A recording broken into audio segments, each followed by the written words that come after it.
Segundo Reis, capítulo 4. Aleluia. Eliseu aumenta o azeite da viúva. Diz assim: e uma mulher das mulheres dos filhos dos profetas clamou Eliseu dizendo: meu marido, teu servo, morreu, e tu sabes que o teu servo temia ao Senhor. E veio o credor a levar-me os meus 2 filhos para serem servos. E Eliseu lhe disse: que te hei de eu fazer? Declara-me que é o que tens em casa. E ela disse: tua serva não tem nada em casa, senão uma botija de azeite. Então disse ele: vai, pede para ti vasos emprestados a todos os teus vizinhos, vasos vazios, não poucos. Então entra e fecha a porta sobre ti e sobre os teus filhos, e deita o azeite em todos aqueles vasos, e ponho à parte o que tiver cheio. Partiu, pois, dele e fechou a porta sobre si e sobre os seus filhos, e eles lhe traziam os vasos, e ela os enchia. E sucedeu que cheios que foram os vasos, disse a seu filho: traze-me ainda um vaso. Porém ele lhe disse: não há mais vaso nenhum. Então o azeite parou. Então veio ela e o fez saber ao homem de Deus, e disse ele: vai, vende o azeite e paga a tua dívida, e tu e os teus filhos vivei do resto. Levanta a palavra do Senhor próprio. Pede para Deus falar contigo aí. Senhor Deus maravilhoso, eterno Pai, isso aqui é a tua palavra revelada, Senhor. Meu Deus, importa que eu diminua, o Senhor cresça, porque sem ti nada eu posso fazer. Que eu venha diminuir, Senhor, e a sua glória venha ser manifesta, o Senhor venha crescer. Fala, papai, porque a tua igreja ouve, em nome do Senhor Jesus. Amém? Pode se sentar. Aleluia. Glórias a Deus. Deus, Ele é maravilhoso. Aleluia. Deus é fiel. O tema da mensagem de hoje é o cuidado de Deus para com os teus servos. Já falamos do cuidado de Deus aqui, louvamos falando desse cuidado. E nós acabamos de ler uma história a qual muitos já conhecem, uma história pregada por muitos pregadores. Porém eu tenho certeza que Deus irá falar de uma forma diferente nessa noite. Nós vemos a história de uma mulher que ela era casada com um servo de Deus, pois Eliseu, sendo profeta daquela época, conhecia o marido dessa mulher, sabia que ele era um homem temente a Deus, sabia que ele servia ao Senhor. Mas a Bíblia vai dizer que esse homem veio a falecer. E esse homem morrendo, ele tinha deixado uma dívida muito alta. E os credores, após ele ter morrido, a Bíblia Sagrada vai dizer que os credores foram até a casa dessa mulher dizendo: olha, o seu marido deixou uma dívida e nós precisamos que você pague. Porque se você não pagar, nós vamos levar os seus filhos para que eles venham servir de escravos na nossa casa. Porque naquele tempo era o costume da época, irmãos. Era um costume, se uma pessoa devia alguma coisa e ela não tinha condições de pagar, os credores tinham direito de levar os filhos daquelas pessoas para servirem de escravos ali em sua casa. E eu pergunto agora para os irmãos: se coloquem no lugar dessa mãe. Imaginem uma mãe sabendo que pode, se ela não conseguir arrumar o dinheiro para pagar a dívida, ela terá os seus filhos. Tinha acabado de perder o teu marido, e agora os credores iriam levar os seus filhos. Essa mulher estava oprimida. Ele estava passando uma opressão muito grande. Quem sabe ela olhava para um lado, olhava para o outro, olhava para todos os lados e não via saída, não via solução para o seu problema. Quem sabe você está aqui nessa noite, Deus conhece a tua vida. Deus sabe aquilo que está te oprimindo, aquilo que está te angustiando, aquilo que está tirando o teu sono, aquilo que tem feito você se entristecer, se angustiar por alguma coisa. Deus conhece. O Senhor hoje está sondando o teu coração, como Deus sondou o coração dessa mulher. Essa mulher estava passando uma opressão muito grande. Imagine, irmãos, você perder os seus filhos, alguém levar os seus filhos para serem escravos. E quando se fala ser escravos, irmãos, no tempo, naquela época, os escravos, eles eram maltratados em todas as províncias, em todas as nações. Eles passavam ali por opressão. Mulheres, jovens, crianças eram feitas escravas sexuais. Naquele tempo eles tratavam escravos como se fosse um lixo. A única nação que tratava o escravo com decência era a nação judaica, a nação de Deus. Os escravos ali, no povo, ali em Jerusalém, eles eram como se fossem integrantes da família. Eles eram bem tratados pelas famílias, eles sentavam na mesa para comer com seus senhores.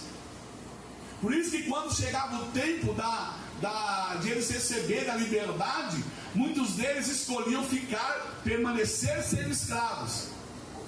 E aí a Bíblia diz que eles teriam que ter a orelha furada. E aí furavam a orelha deles, que era um sinal de que eles estavam sendo escravos ali daquele seu senhor, voluntariamente, servindo ali com amor. Por quê? Porque eles já faziam parte da família. Já faziam parte da família. Só que os outros escravos de outras nações não, eles eram judiados. E aí aquela mãe tinha acabado de perder o marido, que era servo de Deus, e ali estava ali oprimida porque estava prestes a perder os seus filhos. Mas a Bíblia diz que ela lembrou que o seu marido, ele servia a um Deus que não era um Deus de pedra, nem um Deus de pau, nem um Deus de gesso. Ela lembrou que o seu marido servia um Deus de milagre, um Deus todo poderoso, o Deus que opera grandes coisas, um Deus que ele colhe aquilo que ele não plantou, é um Deus que ele traz à existência aquilo que não existe. E ela lembrou que naquele tempo havia um homem por nome de Eliseu, que ele era profeta. E a Bíblia diz que ela chegando ali até Eliseu, ela ali disse: olha, os credores vieram, meu marido morreu, ele temia ao Senhor, e tu sabes muito bem disso. Só que ele deixou uma dívida, e os credores falaram que se eu não pagar, eles vão levar os meus filhos para servirem de escravos. Aquela mulher está passando uma opressão muito grande. E Eliseu simplesmente olhou para eles assim: mas o que eu hei de fazer? Posso eu fazer alguma coisa? Irmão, Eliseu era homem de Deus. Como hoje existem muitos homens de Deus e mulheres de Deus. Tem pessoas que às vezes vêm nos perguntar, nos consultar, querendo uma resposta de Deus, querendo que Deus fale, querendo que nós venhamos interpretar os sonhos, interpretar visões, Irmãos, nada nós podemos se Deus não for conosco. Eliseu está dizendo: olha, eu não posso nada. O que eu posso fazer por você, mulher? Mas Eliseu, ele servia a um Deus Todo-Poderoso. E creio eu que Eliseu orou e Deus disse para ele o que fazer. Coisa linda, irmão, é quando o homem e a mulher recebem uma direção de Deus. Coisa linda é quando o homem e a mulher, ele diz assim: Senhor, eu não posso nada, mas olha essa mulher, quem sabe, a Bíblia não diz, mas quem sabe, eu ouvindo a oração de Eliseu, ele diz: Senhor, olha só o que ela está passando, é a tua serva, Senhor, olha, Senhor, a esposa do teu servo, seus filhos vão ser tirados. Quem sabe Eliseu orando: Senhor, olha, eu não posso fazer nada, eu sou carne, mas Senhor, age, faça algo por essa mulher. Eu creio que Deus deu direção para ele. Depois de ele ter recebido a direção de Deus, ele simplesmente olhou para aquela mulher e disse assim: Eia, declare-me para mim o que você tem em casa. O que você tem na tua casa? Fala para mim. E ela disse assim: Senhor, eu não tenho nada. Nada eu tenho em casa a não ser uma botija de azeite. Só o que eu tenho é uma botija de azeite. E Eliseu olhando para ela, disse assim: então você vai lá, pega essa botija de azeite, pega vasos emprestados, e não poucos, muitos vasos emprestados, leva para a tua casa, fecha a porta e enche os vasos. Enche todos eles, e vai, os que tiverem enchendo, você vai pôr na parte. Olha que coisa linda, irmão. Ela recebeu ali aquela direção de Deus, e ela não perguntou mais nada para Eliseu. Ela entendeu. E ela simplesmente, ela não questionou, ela foi fazer o que o profeta tinha mandado. Ela só tinha o quê? Uma botija de... Isso me dá a entender uma coisa: Deus não precisa de muito para operar milagre. É no pouco que Deus opera muito. Hoje o Senhor pergunta: ei, se o Senhor perguntasse para você o que tem dentro da tua casa, não é dentro da tua casa física, que é feita por mãos de homens, não. É o que tem dentro da tua casa. Você é templo do Espírito Santo. O que tem aí dentro? Se o Senhor encontrar um pouquinho, pelo menos, de fé, um pouquinho de esperança, um pouquinho de confiança em Deus, Deus irá fazer um milagre sobre a tua vida. Deus irá fazer coisas grandes. Se Ele encontrar em você um pouquinho de verdade, um pouquinho de humildade, um pouquinho de amor, Ele vai fazer coisas grandes. Essa mulher só tinha um pouquinho de azeite, e Deus pega um pouquinho e transforma no muito. Só tinha 5 pães e 2 peixinhos para alimentar 5.000 pessoas, fora mulheres e crianças. Deus, Ele traz a mim, vai alimentar eles. Multiplica aí esses peixes, esse pão. Deus está dizendo: ei, te prepara para a multiplicação de Deus na tua vida. Te prepara para Deus começar a fazer coisas grandes na tua vida. Aleluia. Ela simplesmente, irmãos, foi pegar vasos emprestados. E ela pegou muitos vasos. Isso demonstra uma outra coisa: que ela era uma mulher que tinha comunhão com os seus vizinhos. Era uma mulher que ela tinha comunhão com as pessoas que estavam ao redor. Porque já pensou? Se ela não tivesse comunhão, se ela brigasse com todo mundo, se não tivesse amizade com ninguém, ela ia pedir vaso. Ela disse: não, vaso eu não vou te dar, não. Vou te dar vaso, não. Mas não, ela tinha comunhão com os vizinhos. Tinha comunhão com as pessoas que estavam ao seu redor. Às vezes nós sabemos que é difícil, que às vezes o Senhor nos coloca em lugares, às vezes para morar com os nossos vizinhos, é só o sangue do Cordeiro. E Deus nos coloca ali às vezes para nos provar mesmo, para ver se realmente nós vamos ali agir como servos e servas de Deus. Se as nossas atitudes e ações serão de homens e mulheres de Deus.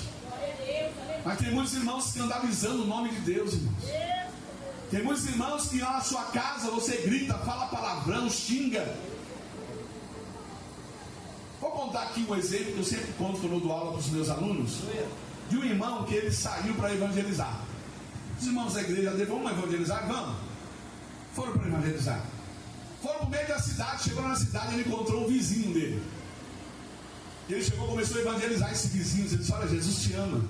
Jesus morreu por você lá na cruz do Calvário, né? Ele se fez cordeiro mudo para salvar a nossa alma. Ele te ama, quer perdoar os seus pecados. Ele vai voltar para nos buscar. Ele tem um lugar maravilhoso para nós lá no céu, para nós passarmos a eternidade com Ele na glória. E ele foi evangelizando.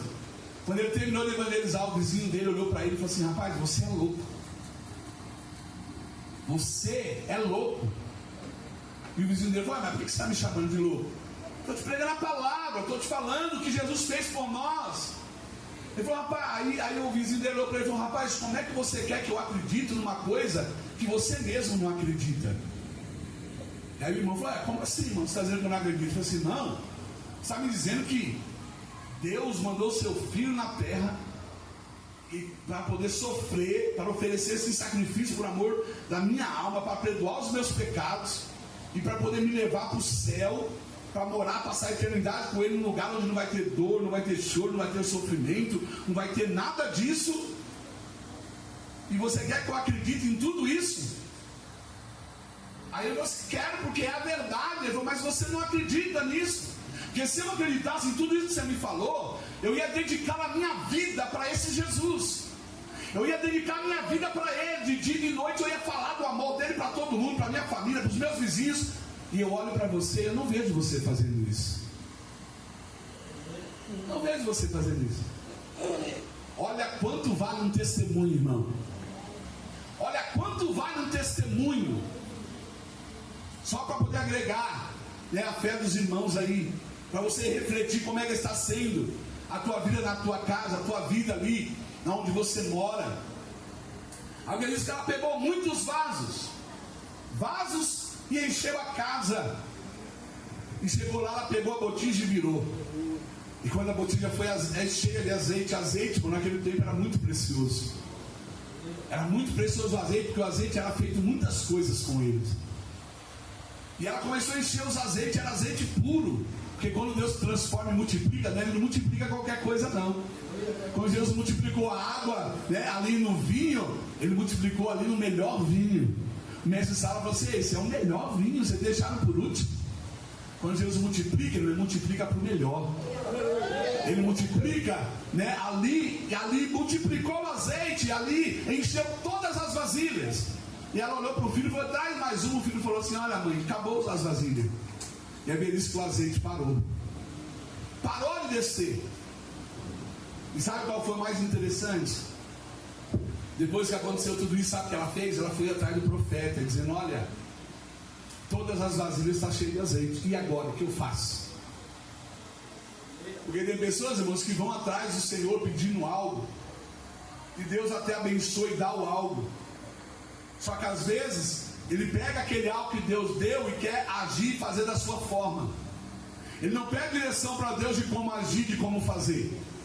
Ele acha, Deus deu, então eu vou fazer da forma que eu quero, da forma que eu acho que é certo, e começa a fazer as coisas sem direção de Deus. Mas ela não. Ela mesmo ali com tudo ali o azeite na sua casa, as vasilhas cheias, ela foi lá e falou assim, e agora? O que eu faço? Ele olhou para ele e falou assim, olha, pega o azeite, vende, paga as suas dívidas. E o resto você vive, você e seus filhos. Vive você e os seus filhos. Então quer dizer, olha só, aquele azeite daria para ela viver toda a sua vida cuidando dos seus filhos. Dá para ela viver o resto da sua vida, irmãos, cuidando dos seus filhos com aquele azeite que o Senhor multiplicou. E agora o Senhor me mostra uma mulher que era oprimida, triste, agora alegre e feliz, porque viu a providência e o agir de Deus sobre a tua casa. Ela vive que o Senhor, Ele não desampara, que o Senhor, Ele cuida, que o Senhor não deixa sozinho, não deixa sozinha. Quem sabe você às vezes está passando um momento difícil e você está dizendo, Deus não me ouve mais, eu oro, Deus não responde, parece que eu estou sozinha, e Deus me trouxe aqui para dizer, não está não, Deus está vendo tudo que você está passando, e o Senhor está dizendo, ei, é na hora certa, na hora exata Deus chega. Tem muitas pessoas dizendo assim, Deus tarda, mas não falha. Mentira, Deus não tarda e Deus não falha, Ele chega na hora certa. Basta você continuar acreditando nele, acreditando nas suas palavras e acreditando no seu milagre.